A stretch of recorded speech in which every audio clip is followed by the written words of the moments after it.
కాసేపటి క్రితం యోగా అభ్యాసం చేశారు కదా. జూన్ 21న అంతర్జాతీయ యోగా దినంగా 2014 నుంచి ఐక్యరాజ్యసమితి గుర్తింపు ఇవ్వడంతో ఏంటంటే ఇంటర్నేషనల్ యోగా డే కింద అన్ని దేశాల్లో నోటిఫై అవుతుంది. అది అంత మాత్రం చేత ఇది విశ్వవ్యాప్తం అయింది.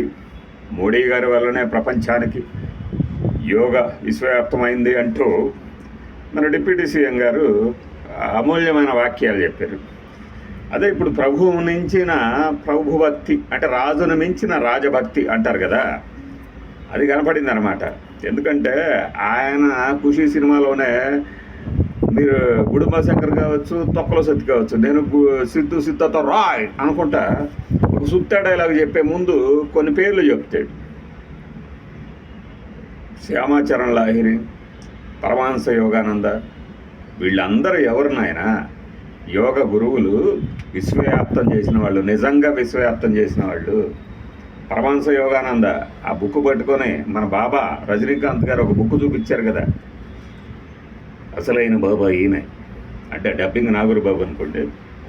హిమాలయాల్లో తపస్సు చేసుకుంటూ నేటికి సజీవంగా బతికున్న 1100 ఏళ్ల చరిత్ర ఉంది ఈయనకి అంటూ. మరి యోగాని మోడీ గారు పరిచయం చేయటం ఏంటి? మనము ఒక ఇంటర్నేషనల్గా దానికి ఒక డేని ఏర్పాటు చేసి ఉండొచ్చు, కానీ యోగం మన భారతీయుల జీవిత విధానం. మీరు చెప్పినా చెప్పకపోయినా 1000 ఏళ్ల చరిత్ర ఉంది దానికి.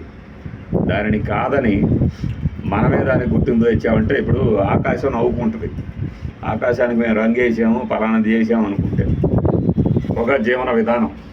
దాన్ని కేవలం ఒక మతం గుప్పిట్లోనే పెట్టేయటం వల్ల ఏమవుతుందంటే మిగిలిన వాళ్ళు ఇది మనకు సంబంధించింది కాదు అనుకునే ప్రమాదం ఉంటుంది. కాబట్టి మన జీవన విధానం మనుషుల జీవన విధానంగా చేసేటట్టు మాట్లాడండి, అంతేగాని అదేదో పలానా ఆయనే విశ్వవ్యాప్తం చేసాడు అంటే మామూలుగా ఉండదు. పొగడ్తలతో, ఆ పొగడ్తలు పర్వాలేదు, మనం తట్టుకోలేము. మన మోదీ గారేం మాట్లాడారు, వీళ్ళేం మాట్లాడారు?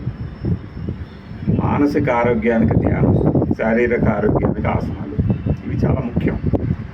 కనీసం 1 సంవత్సరం ప్రాక్టీస్ చేసి చూడండి యోగాని ప్రతిరోజు. ఎలాంటి మార్పులు ఉంటే మీరు ఊహించలేరు. అలాంటి యోగా గురించి ఫలానా వాళ్ళు చేశారని అదే మన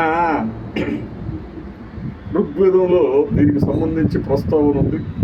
అలానే ప్రపంచాన్ని ఏదో పెద్ద మాటలు మాట్లాడేసి నేను చాలా ఇది తెలుసా అని అనిపించుకుందామనే తపనే తప్పితే వినయం ముఖ్యం. యోగా నేర్పేది వినయం ముఖ్యం. క్రమశిక్షణ నేర్పుతుంది, వికారాలను తగ్గిస్తుంది. అఫ్కోర్స్ ఇవి ఎంత చేసినా కూడా మన మైండ్ సెట్ మారినప్పుడు అది కుదరదు. పవన్ కళ్యాణ్ గారు దొరుకుతారా అనుకున్నప్పుడు దొరుకుతూ ఉంటారు. ఇలా దొరికారనమాట గొప్ప గురువులు. ప్రణవానంద స్వామి ఏది 2 శరీరాలు ఉన్న యోగి అని చెప్పేవాళ్ళు. యుక్తేశ్వరగిరి, పరమహంస యోగానంద గారి గురువు గారు, వీళ్ళందరినీ మించిన గురువు గారు బాబా. వీళ్ళే కాదు ఇంకా ఉంటారు. క్రియాయోగం అంటే ఏంటనేది నేను అప్పటి నుంచి ఇప్పటిదాకా అడుగుతూ ఉంటే ఎవరు ఏమీ చెప్పలేదు, మనకు నేర్పలేదు. రాజయోగం అంటారు. కుండలిని అనే శక్తిని జాగృతం చేయటం అనేది ఎంత టఫ్ జాబు అనేది కొంతమంది చెప్తారు. ఇవన్నీ యోగా గురించి తెలిసిన వాళ్ళకి తెలుసు. మీరు నా ఆఫీసులో ఒక వేస్ట్ ఫెలో గాడు, నేను వేస్ట్ ఫెలోనే అంటారు. ఎక్సర్సైజ్ చేపిస్తారా యోగా అంటే అన్నాడు.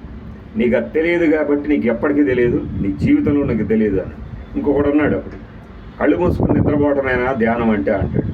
వాడి జీవితంలో వాడి పెళ్ళాము యోగా గురువు, వాడు నేర్చుకున్న సంస్కారం అది. ఇప్పుడు నేను ఒక ఏకవచన ప్రయోగంతో వాడి కాలు ఉంటుంది కదా, అలానే కాలుతుంది యోగా గురించి తక్కువ మాట్లాడితే ఎవరైనా సరే. యోగా అదొక జీవన విధానం పదే చెప్తున్నా వాళ్ళకి అది ఆ కాన్సెప్ట్ అర్థం అవడానికి ఒక జీవితకాలం పడుతుంది. ధ్యానం చేయడం అనేది కళ్ళు మూసుకొని నిద్రపోవటమా? మీ అహంకారం, మీ సంస్కారం అలా ఉంటుంది అన్నమాట. వీటన్నిటినీ మించి ఏంటంటే ఒక వ్యక్తి మౌనంగానే చుట్టూ ఉన్న శక్తులని అర్థం చేసుకోవటము, చుట్టూ ఉన్న వారిని తన అధీనంలో తెచ్చుకోవడం కూడా ప్రశాంతమైన మెడిటేషన్తో సాధ్యపడుతుంది. అది ఎలా అనేది అనుభవైక వైద్యం, చెప్తే అర్థం కాదు. ఇది యోగా గొప్పదనం. పవన్ కళ్యాణ్ గారు మరి ప్రభుభక్తితో కీర్తించవచ్చు, కానీ యోగా అనేది కొన్ని వందల ఏళ్ళగా వేల ఏళ్ళగా మనం ప్రాక్టీస్ చేస్తుంది బైక్.